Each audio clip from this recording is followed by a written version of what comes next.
ഇന്ന് 9th chapter coordination കോമ്പൗണ്ട്സിനെ കുറിച്ചിട്ട് ഡിസ്കസ് ചെയ്യാം. അപ്പോൾ എന്താണ് കോർഡിനേഷൻ കോമ്പൗണ്ട്സ് എന്ന് പഠിക്കണേക്ക് മുന്നേ കോമ്പൗണ്ട്സിനെ പല രീതിയിൽ ക്ലാസിഫൈ ചെയ്തിട്ടുണ്ട്. അപ്പോൾ ആ ക്ലാസിഫിക്കേഷൻ ഏതൊക്കെ, അല്ലെങ്കിൽ ആ ക്ലാസിഫിക്കേഷനിലെ ഒരു ക്ലാസിഫിക്കേഷനാണ് അഡീഷൻ കോമ്പൗണ്ട്സ് അല്ലെങ്കിൽ മോളിക്യുലാർ കോമ്പൗണ്ട്സ് എന്ന് പറയുന്നത്. അപ്പോൾ നമുക്ക് അഡീഷൻ കോമ്പൗണ്ട്സ് അല്ലെങ്കിൽ മോളിക്യുലാർ കോമ്പൗണ്ട്സ് എന്താണെന്ന് നോക്കാം. മോളിക്യുലാർ കോമ്പൗണ്ട്സ് എന്ന് പറഞ്ഞാൽ എന്താ? ഈ പേര് പറയണ പോലെ തന്നെ മോളിക്യൂൾസ് കമ്പൈൻ ചെയ്തിട്ടുണ്ടായിരിക്കുന്നതാണ് മോളിക്യുലാർ കോമ്പൗണ്ട്സ്. അതായത് മോളിക്യൂൾസ് കമ്പൈൻ ചെയ്തിട്ട് ഉണ്ടായിരിക്കുന്നതാണ് മോളിക്യുലാർ കോമ്പൗണ്ട്സ്. ഇപ്പോൾ സ്റ്റേബിൾ ആയിട്ടുള്ള മോളിക്യൂൾസ് രണ്ടെണ്ണം അല്ലെങ്കിൽ അതിൽ കൂടുതൽ സ്റ്റേബിൾ മോളിക്യൂൾസ് കമ്പൈൻ ചെയ്തിട്ടുണ്ടാവുന്നതാണ് മോളിക്യുലാർ കോമ്പൗണ്ട്സ്. അപ്പോൾ ഈ മോളിക്യൂൾസ് നമുക്കറിയാം, മോളിക്യൂൾസ് എങ്ങനെയാണ് ഉണ്ടാവുന്നത്? ആറ്റംസ് കമ്പൈൻ ചെയ്തിട്ടാണ് മോളിക്യൂൾസ് ഉണ്ടാവുക. ഈ മോളിക്യൂൾസ് കമ്പൈൻ ചെയ്തിട്ടാണ് മോളിക്യുലാർ കോമ്പൗണ്ട്സ് അല്ലെങ്കിൽ അഡീഷൻ കോമ്പൗണ്ട്സ് ഉണ്ടാവുന്നത്. അപ്പോൾ അതിൻ്റെ ഡെഫിനിഷൻ നമ്മൾ പറയുകയാണെങ്കിൽ when 2 or more stable compounds or molecules combines in a fixed ratio or in a stoichiometric ratio, molecular compounds will be formed. Simple റേഷ്യോയിൽ അല്ലെങ്കിൽ ഒരു ഫിക്സഡ് റേഷ്യോയിൽ മോളിക്യൂൾസ് അല്ലെങ്കിൽ സിമ്പിളായിട്ടുള്ള കോമ്പൗണ്ട്സ് കമ്പൈൻ ചെയ്തിട്ടാണ് മോളിക്യുലാർ കോമ്പൗണ്ട്സ് ഉണ്ടാവുന്നത്. അപ്പോൾ അതിനൊരു എക്സാമ്പിൾ നമ്മൾ പറയുകയാണെങ്കിൽ എന്താണ്? K4FeCN6 times പൊട്ടാസ്യം ഫെറോസൈനേറ്റ്, പിന്നെ അതുപോലെ തന്നെ K2SO4 Al2SO4 thrice 24H2O. ഇത് ആലമാണ്, ആലം ഡബിൾ സൾഫേറ്റ് ഓഫ് അലുമിനിയം. അപ്പോൾ ഇത് ആലം, അതൊരു ഡബിൾ സോൾട്ടിന് എക്സാമ്പിളാണ്. ഇനി ഈ ഡബിൾ സോൾട്ട്സ് അല്ലെങ്കിൽ ഈ K4FeCN6 അതുപോലെ K2SO4 Al2SO4 24H2O ഇത് രണ്ടും മോളിക്യുലാർ കോമ്പൗണ്ട്സിന് എക്സാമ്പിളാണ്. ഇനി ഈ മോളിക്യുലാർ കോമ്പൗണ്ട്സ് അല്ലെങ്കിൽ അഡീഷൻ കോമ്പൗണ്ട്സ് എങ്ങനെയാണ് സ്പ്ലിറ്റ് ചെയ്യണത് അല്ലെങ്കിൽ അത് എങ്ങനെയാണ് ബ്രേക്ക് ഡൗൺ ചെയ്യണത് എന്നുള്ളതിനെ ബേസ് ചെയ്തിട്ട് ഈ അഡീഷൻ കോമ്പൗണ്ട്സിനെ നമ്മൾ വീണ്ടും രണ്ടായിട്ട് ക്ലാസിഫൈ ചെയ്തിട്ടുണ്ട്.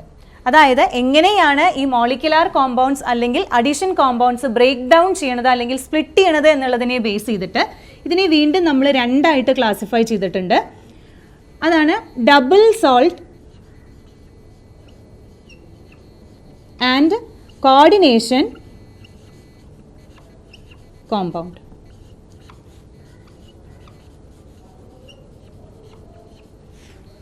നമ്മൾ എന്താ പറഞ്ഞത്?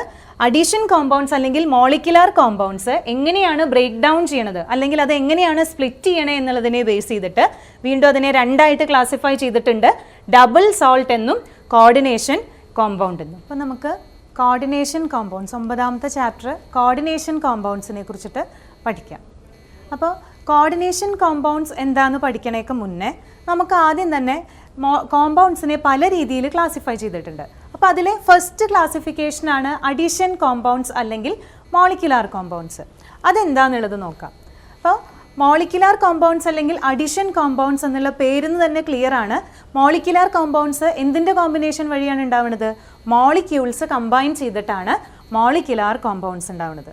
അപ്പോൾ മോളിക്യൂൾസ് എങ്ങനെയാണ് ഉണ്ടാവണേന്ന് നമുക്കറിയാം. ആറ്റംസ് കമ്പൈൻ ചെയ്തിട്ടാണ് മോളിക്യൂൾസ് ഉണ്ടാവുക. അങ്ങനെ സ്റ്റേബിൾ ആയിട്ടുള്ള മോളിക്യൂൾസ് ഫിക്സഡ് റേഷ്യോയിൽ കമ്പൈൻ ചെയ്തിട്ടുണ്ടാവുന്നതാണ് മോളിക്യുലാർ കോമ്പൗണ്ട്സ്. ഇനി ഈ മോളിക്യുലാർ കോമ്പൗണ്ട്സ് എങ്ങനെയാണ് ഡിസോസിയേറ്റ് ചെയ്യണത് അതിനെ ബേസ് ചെയ്തിട്ട്, അല്ലെങ്കിൽ മോളിക്യുലാർ കോമ്പൗണ്ട്സ് എങ്ങനെയാണ് ബ്രേക്ക് ഡൗൺ ചെയ്യണത് എന്നുള്ളതിനെ ബേസ് ചെയ്തിട്ട് മോളിക്യുലാർ കോമ്പൗണ്ട്സിനെ നമുക്ക് രണ്ടായിട്ട് ക്ലാസിഫൈ ചെയ്യാം. ആദ്യത്തെയാണ് ഡബിൾ സോൾട്സ്, രണ്ടാമത്തെയാണ് കോർഡിനേഷൻ കോമ്പൗണ്ട്സ്. അപ്പോൾ ഡബിൾ സോൾട്സ് എന്നുള്ള പേരിൽ നിന്ന് മനസ്സിലായിട്ടുണ്ടാവും, രണ്ട് സോൾട്ട് ഡബിൾ സോൾട്ട്സ് കമ്പൈൻ ചെയ്തിട്ടാണ് ഡബിൾ സോൾട്ട് ഫോം ചെയ്തിട്ടുള്ളത്. രണ്ട് സിമ്പിൾ സോൾട്ട് കമ്പൈൻ ചെയ്തിട്ടാണ് ഡബിൾ സോൾട്ട്സ് ഫോം ചെയ്തിട്ടുള്ളത്. ഈ ഡബിൾ സോൾട്ട്സ് എങ്ങനെയാണ്? വാട്ടറിൽ അല്ലെങ്കിൽ ഏതെങ്കിലും ഒരു സോൾവെൻറ്റിൽ ഡിസോൾവ് ചെയ്യുന്ന സമയത്ത് the dissociate into simple ions. Simple ions ആയിട്ട് ഡിസോസിയേറ്റ് ചെയ്യും, കംപ്ലീറ്റ് ആയിട്ട് സിമ്പിൾ അയോൺസ് ആയിട്ട് ഡിസോസിയേറ്റ് ചെയ്യും. ഡബിൾ സോൾട്ട്സ് മോളിക്യുലാർ ഒരു ടൈപ്പ് ഓഫ് മോളിക്യുലാർ കോമ്പൗണ്ട് ആണ്. ഈ ഡബിൾ സോൾട്ട്സ് വാട്ടറിൽ അല്ലെങ്കിൽ വേറെ ഏതെങ്കിലും ഒരു സോൾവെൻറ്റിൽ ഡിസോൾവ് ചെയ്യണ സമയത്ത് dissociate into simple ions. അപ്പോൾ അതിനൊരു എക്സാമ്പിൾ നോക്കൂ. FeSO4 NH4 ട്വൈസ് SO4 രണ്ട് സോൾട്ട് കമ്പൈൻ ചെയ്തു 6H2O ഫിക്സഡ് റേഷ്യോയിൽ കമ്പൈൻ ചെയ്തു. ഇത് മോർ സോൾട്ട് ആണ്. ഇത് ഡിസോസിയേറ്റ് ചെയ്യണ സമയത്ത് അയേണിൻ്റെ അയോൺ അതായത് Fe2+, അതുപോലെ തന്നെ അമോണിയത്തിൻ്റെ NH4+, അതുപോലെ സൾഫേറ്റ് SO4 2- ഒക്കെ ഫോം ചെയ്യും. അപ്പോൾ അത് കംപ്ലീറ്റ് ആയിട്ട് അയണൈസ് ചെയ്തു. നേരെ മറിച്ച് കോർഡിനേഷൻ കോമ്പൗണ്ട്സ് എടുത്തു കഴിഞ്ഞാൽ ഇത് കംപ്ലീറ്റ് ആയിട്ട് ഡിസോൾവ് ചെയ്യില്ല. അത് ഡിസോൾവ് ചെയ്യില്ല എന്നല്ല, ഡിസോസിയേറ്റ് ചെയ്യില്ല. ഓക്കെ, ഇത് വാട്ടറിലോ അല്ലെങ്കിൽ ഏതെങ്കിലും ഒരു സോൾവെൻറ്റിൽ ഡിസോൾവ് ചെയ്യുന്ന സമയത്ത് they do not dissociate into simple ions. അത് സിമ്പിൾ അയോൺ ആയിട്ട് ഡിസോസിയേറ്റ് ചെയ്യില്ല. For example CrNH3 6 times Cl3. അപ്പോൾ ഇത് എങ്ങനെ അയണൈസ് ചെയ്യുക? CrNH3 6 times 3+. പിന്നെ എങ്ങനെയാണ് Cl- എന്നുള്ള അയോൺ ആയിട്ടാണ് ഇത് ഡിസോസിയേറ്റ് ചെയ്യുക. ഇവിടെ 3 പോസിറ്റീവ് ചാർജ് ഉള്ളതുകൊണ്ട് അതിനെ ബാലൻസ് ചെയ്യാൻ 3 Cl- അയോൺ വേണം. ഓക്കെ, അപ്പോൾ ഇങ്ങനെ അയോണൈസ് ചെയ്യും. ഇത് നോക്കൂ, ഇതൊരു സിമ്പിൾ ആയിട്ടുള്ള അയോണാണ്, പക്ഷേ ഇത് സിമ്പിൾ അയോൺ അല്ല. അപ്പോൾ ഇതിനെയാണ് കോംപ്ലെക്സ് അയോൺ എന്ന് പറയുക. ഇങ്ങനെ കോംപ്ലെക്സ് അയോൺ ആയിട്ടാണ് ഒരു കോർഡിനേഷൻ കോമ്പൗണ്ട് ഡിസോൾവ് ചെയ്യുക. അപ്പോൾ നമുക്ക് എന്ത് പറയാം? കോർഡിനേഷൻ കോമ്പൗണ്ട്സ് വാട്ടറിലോ ഏതെങ്കിലും ഒരു സോൾവെൻറ്റിൽ വേറെ ഏതെങ്കിലും ഒരു സോൾവെൻറ്റിൽ ഡിസോൾവ് ചെയ്യുന്ന സമയത്ത് they do not dissociate completely into simple ions. പിന്നെ എങ്ങനെയാണ്? ഒരു കോംപ്ലെക്സ് അയോണ് അതിലുണ്ടാവും. ഓക്കെ, അപ്പോൾ നമുക്ക് എന്ത് പറയാം? വാട്ടറിൽ കംപ്ലീറ്റ് ആയിട്ട് ഡിസോസിയേറ്റ് ചെയ്യാത്തത് കൊണ്ട് they do not lose their identity in solution. Okay, വാട്ടറിൽ കംപ്ലീറ്റ് ആയിട്ട് ഡിസോസിയേറ്റ് ചെയ്യില്ല, അതിൻ്റെ കോംപ്ലെക്സ് പാർട്ട് അല്ലെങ്കിൽ ഈ കോംപ്ലെക്സ് അയോൺ അവിടെ റീറ്റെയിൻ ചെയ്യുന്നുണ്ട്.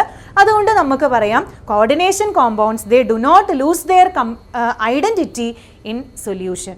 വേറാസ് സിമ്പിൾ ഡബിൾ സോൾട്ട് എടുത്തു കഴിഞ്ഞാലോ, ഡബിൾ സോൾട്ട് വാട്ടറിൽ ഡിസോൾവ് ചെയ്ത് കഴിഞ്ഞാൽ they lose their identity in solution. വാട്ടറിൽ ഡിസോൾവ് ചെയ്യുമ്പോൾ അതിൻ്റെ ഐഡൻറ്റിറ്റി നഷ്ടപ്പെടും. കാരണം എന്താണ്? അത് ഓരോ ഇൻഡിവിജ്വൽ ആയിട്ടുള്ള കോൺസ്റ്റിറ്റ്യുവൻറ്റ് അയോൺസ് ആയിട്ട് അത് അയണൈസ് ചെയ്യും. ഓക്കെ, അപ്പോൾ അങ്ങനെ വാട്ടറിൽ ഡിസോൾവ് ചെയ്യുമ്പോൾ കോൺസ്റ്റിറ്റ്യുവൻറ്റ് അയോൺസ് ആയിട്ട് അയണൈസ് ചെയ്യണത് കൊണ്ട് നമുക്ക് ഡബിൾ സോൾട്സിനെ എന്ത് പറയാം? അതിൻ്റെ പ്രോപ്പർട്ടീസ്, ഇതിൻ്റെ കോൺസ്റ്റിറ്റ്യുവൻറ്റ് അയോണിൻ്റെ പ്രോപ്പർട്ടീസിന് സിമിലർ ആയിരിക്കും. Their properties are same as constituent compounds. ഇതുണ്ടായിട്ടുള്ള കോൺസ്റ്റിറ്റ്യുവൻറ്റ് കോമ്പൗണ്ടിൻ്റെ പ്രോപ്പർട്ടീസിന് സിമിലർ ആയിരിക്കും ഡബിൾ സോൾട്സിൻ്റെ പ്രോപ്പർട്ടീസ് എന്ന് പറയുന്നത്. പക്ഷേ കോർഡിനേഷൻ കോമ്പൗണ്ട്സ് അതിലത്തെ അയോൺസ് ഒക്കെ എന്താണ്? അതിൻ്റെ പ്രോപ്പർട്ടീസ് അതിൻ്റെ കോൺസ്റ്റിറ്റ്യുവൻറ്റ് കോമ്പൗണ്ടിൻ്റെ പ്രോപ്പർട്ടീസിന് സിമിലർ ആയിരിക്കില്ല.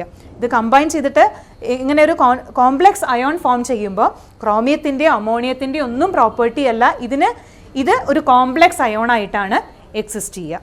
ഓക്കെ, ഇനി അടുത്തൊരു പ്രോപ്പർട്ടി നോക്കിക്കഴിഞ്ഞാൽ ഇതിലൊക്കെ മെറ്റൽ ഉണ്ട് അല്ലേ? ഈ ഡബിൾ സോൾട്ടിൽ നോക്കിയാൽ, ഈ ഒരു എക്സാമ്പിളിൽ നോക്കിയാൽ അയേൺ അതുപോലെ അമോണിയം ഒക്കെ മെറ്റലാണ്. ഈ മെറ്റൽസ് ഒരൊറ്റ വാലൻസിയാണ് സാറ്റിസ്ഫൈ ചെയ്യുന്നുള്ളൂ. Only one type of valency. Metal exhibit only one valency. ആ വാലൻസിയാണ് നമ്മൾ പ്രൈമറി വാലൻസി എന്ന് പറയുക. ഓക്കെ, ഇനി കോർഡിനേഷൻ കോമ്പൗണ്ട്സ് എടുത്തു കഴിഞ്ഞാൽ അതിലത്തെ മെറ്റൽസ് 2 വാലൻസി എക്സിബിറ്റ് ചെയ്യുന്നുണ്ട്. ആ ഓരോ വാലൻസിക്കും, അതായത് ഇറ്റ് എക്സിബിറ്റ് 2 വാലൻസീസ്. പ്രൈമറി വാലൻസിയും എക്സിബിറ്റ് ചെയ്യുന്നുണ്ട്, അതുപോലെ തന്നെ സെക്കൻഡറി വാലൻസിയും കോർഡിനേഷൻ കോമ്പൗണ്ട്സ് എക്സിബിറ്റ് ചെയ്യുന്നുണ്ട്. അപ്പോൾ നമുക്ക് എന്ത് പറയാം? മോളിക്കുലാർ കോമ്പൗണ്ട്സ് അല്ലെങ്കിൽ അഡീഷൻ കോമ്പൗണ്ട്സിൻ്റെ ഒരു പാർട്ടാണ്, ഒരു ക്ലാസിഫിക്കേഷനാണ് കോർഡിനേഷൻ കോമ്പൗണ്ട്.